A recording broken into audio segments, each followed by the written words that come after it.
Olivier Adam, bonjour et Bonjour. bienvenue à la librairie Dialogue. Vous venez aujourd'hui nous présenter La Renverse, votre dernier roman qui vient de paraître aux éditions Flammarion. Vous nous y contez l'histoire d'Antoine, un jeune homme qui mène sa vie sans jamais l'investir tout à fait, car elle s'est jusqu'à présent écrite à l'ombre d'un scandale politico-médiatique qui a éclaboussé sa famille quand il était adolescent, environ 10 ans auparavant. Alors c'est donc l'exploration d'un fait divers fictionnel qui est à l'origine de ce roman. Alors est-ce que cela dit quelque chose de notre société selon vous? Moi, ce qui m'intéressait dans ce fait divers précis, c'est sa portée politique et démocratique, parce qu'il soulève des questions liées à l'impunité des puissants, des questions liées à la domination. Dans le livre tel que je l'ai conçu, il y a certes un homme politique qui peut ressembler à des tas d'hommes politiques qu'on voit sur nos écrans, pris la main dans le sac d'une agression sexuelle, tentative de viol, etc.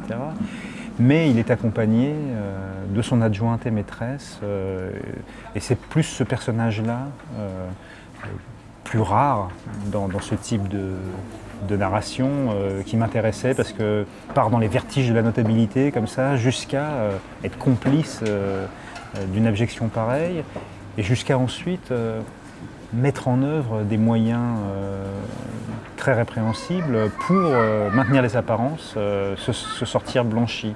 Alors dans La Renverse, le fait divers n'est pas le sujet du livre, mais c'est plus le point de départ, puisque ce sont les conséquences de ce fait divers sur les victimes collatérales que vous explorez par la voix d'Antoine. Cette voix, à quel moment est-ce qu'elle est arrivée pendant l'écriture, et est-ce qu'elle était là dès l'origine? Le livre, il naît vraiment de cette idée des jeunes adultes abandonnés et laissés à eux-mêmes, ou des adolescents. C'est comme ça que s'est construit le livre. Mais il est parti d'Antoine. Et puis surtout, je les connais par cœur, le type de parents auxquels on a affaire dans le livre, je les connais par cœur. Le type d'hommes politiques et de personnalités politiques auxquels on a affaire dans le livre, je les ai vus, je les connais, mais on les connaît tous. Voilà.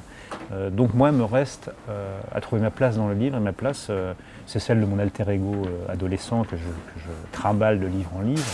J'ai un autre alter ego adulte qui s'appelle Paul en général, mais mon alter ego adolescent, il s'appelle Antoine, ou jeune adulte.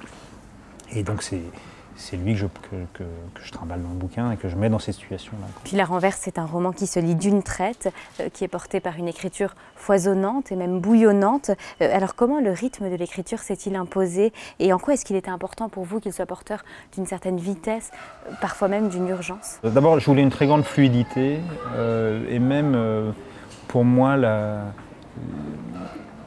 l'idée de l'élégance et de la vitesse sont souvent liées. C'est-à-dire que je ne voulais pas rajouter du glauque au glauque. Je ne voulais pas qu'il y ait une sensation d'étouffement dans l'écriture. Donc je voulais qu'il y ait cette fluidité, cette transparence et cette évidence-là qui fait, je crois, j'espère qu'on tourne effectivement les pages. Ensuite, l'écriture, elle s'est aussi imposée par le fond. C'est-à-dire qu'on est 10 ans après les faits, donc c'est une écriture non pas de la narration, mais du souvenir, de la mémoire, où on est à la fois dans cette marche du cavalier chère à Virginia Woolf, dans ce flux de conscience-là, c'est-à-dire on raconte l'histoire, mais on est en permanence dans la mise en doute de ce qu'on raconte, dans l'analyse de ce qu'on raconte et dans le questionnement de ce qu'on raconte. On avance, mais on est aussi de côté. Donc le livre fonctionne selon ces deux rythmes complémentaires. Parfois, il y a des grandes accélérations qui sont liées au fait de vraiment narrer ce qui s'est passé, et puis parfois des espèces de suspensions, d'aération qui sont plutôt de l'ordre de l'analyse.